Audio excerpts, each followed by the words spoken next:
Hi, my name's Julie Fei-Fan Balzer, and I've been designing stencils for the Crafters Workshop since 2011. So I put together a series of videos sharing some of my very favorite stencil techniques. I hope you enjoy them, and I hope you'll check out my stencils. You can always find more tips and tricks here on my YouTube channel, so be sure to subscribe. And also on my blog at balzerdesigns.typepad.com. And you can subscribe to my weekly newsletter as well. It's free. It hits your inbox every Friday with a dose of inspiration and a lot of information about the online classes that I teach. So I'm going to be using some Dynasty stencil brushes. These are their Stencil Pro brushes. This is a 3/8 brush, and this is a number 1 brush, or a 1-inch brush.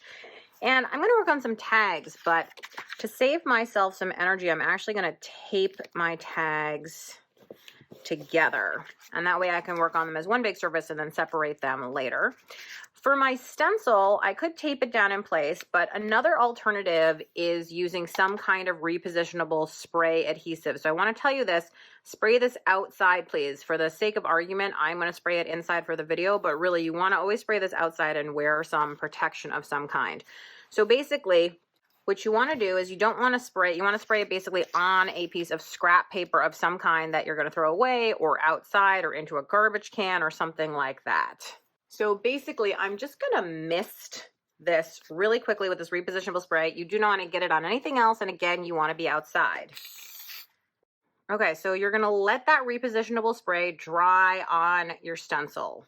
So once it dries, as you can see, the stencil should be pretty sticky. So then you can put it down in place wherever you want it to be. And now it's not going to move on you, right? That's not coming off. That's on there. So then I have a palette here, which is just a piece of deli paper. I've put out 2 colors. I'm going to work with a big brush because I prefer a larger brush, but if you wanted to change colors and be more careful, you could use a smaller brush.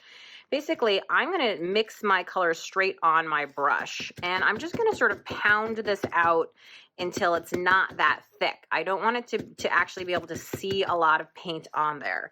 Then there are 2 different ways of applying your paint. You can stamp up and down.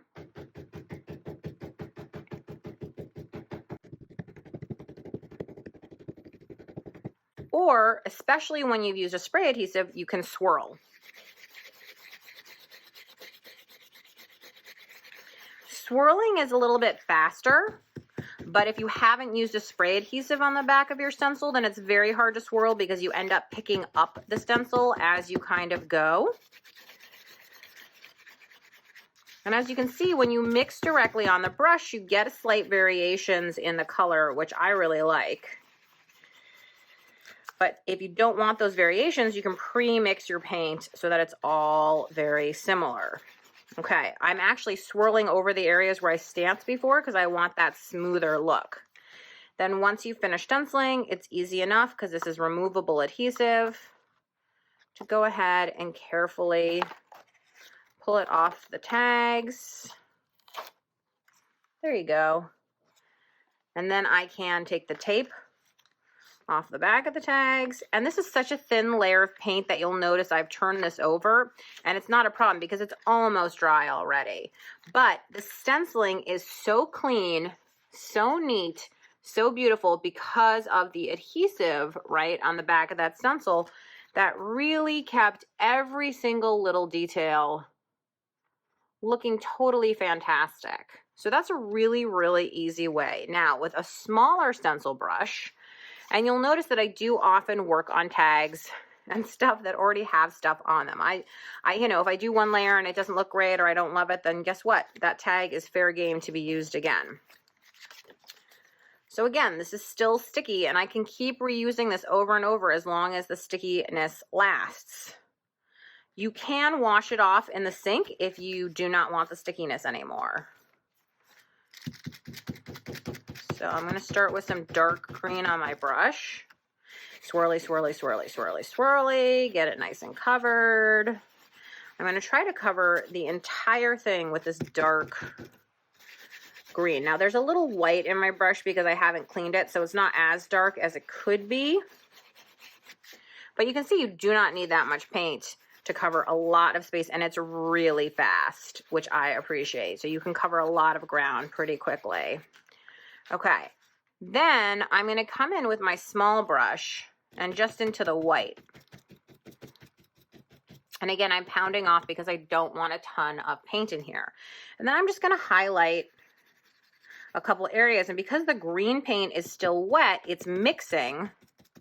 If you wanted to wait until it was dry, it wouldn't mix as much, but that's totally up to you. So I'm just highlighting like the insides of these kind of rainbow shapes here. And you can see that the smaller brush gives you a little more control to be a little more detailed where you wish. Okay, so let's pull the stencil off and take a look at that. Oh, it looks fantastic.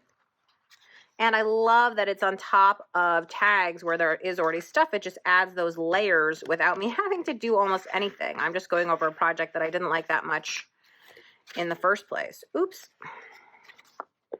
So there you go.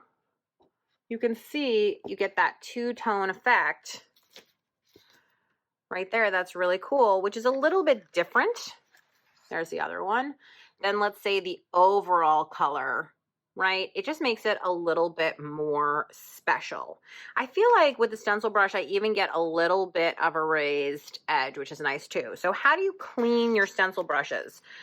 So basically I clean it off onto a scrap piece of paper until I don't see any more paint. And you'll be amazed at how much these brushes hold. So you actually can be cleaning for quite some time, but this is basically just paper that I'm going to end up using for collage. So it's great to have it covered in paint anyway, because it's going to become my collage paper.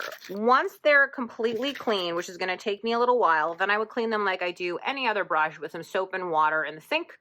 And it's really easy to get them clean and back to the way they were when you first got them.